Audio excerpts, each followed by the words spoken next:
Hi everyone, we're gonna learn about this amazing 4-step icon animation in Framer with this walkthrough. I believe Framer is the best tool to explore scroll animations, and in this one, we change the icon in the background based on the content in the viewport in a 3D animation that has 4 steps. So let's check the most important component first. I will select icon wrapper and go with component screen, then double click icon wrapper inner to see its component structure. We can see in its default state it's totally invisible because of 3D rotations. There are 4 frames in the component that are aligned to the edges of the container frame, each containing a slice of the same icon. Actually, we can go to the last variant of the component to see better because it has all the component slices visible. You can see top right frame has top right slice of the icon visible, like the other frames, top left, etc. We can go back to the default frame and we can see each inner frame is rotated around the x-axis to be made invisible. And starting with the first variant of the intro variant series, we start to reveal each slice of the icon with a time transition. So when we switch to intro variant, it goes to intro v2 just after 0.2 seconds, as you see in the interaction settings. And after initiating the intro process, our component continues to reveal one slice after another, again thanks to the appear interaction set one after another. We can preview when we select the intro variant, and with Command P we can see our 3D animation. Then we include this component in the outer icon wrapper component, which switches the icon depending on the background in the view.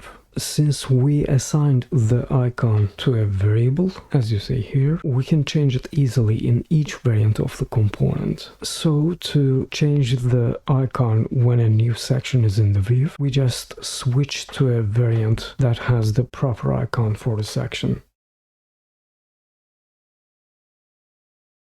But while doing that, to keep the icon transition as seamless as possible, like we did in the last tutorial, which you can find the link for in the description if you haven't watched, we start the new variant with the previous section's icon. As you can see in variant 2, it has the first section's icon to create sort of an outro or fallback animation. Then with a time transition, we switch to a variant that has the new sections icon, as in variant 2.2 with its default variant. Then with another time transition, we switch to a variant that has the intro variant of that new icon. Then all we do is adding a scroll variant effect to the icon wrapper component in the home screen, and based on the section in the view, we switch its variant to make the required icon visible. As you see here, when the first content card is in the view, we switch to variant 1. I renamed the default variant as variant 0 to keep the card and variant names synced. As I said, for section 2 we switch to variant 2, and so on. Let's view our animation again, and thanks to all variants, transitions and effects we set, we can see our 4-step animation works perfectly to create this great interaction. Well, almost perfectly, since when we scroll up, inner icon component goes to its default variant and shows the default icon's outro animation, as you see here, or here. I guess that can be fixed by setting different outro variants for each icon, but I won't get into that within the scope of this tutorial, which I hope you liked. If you want to see more, be sure to subscribe, turn the notifications on, check my other tutorials, and see you in the next one.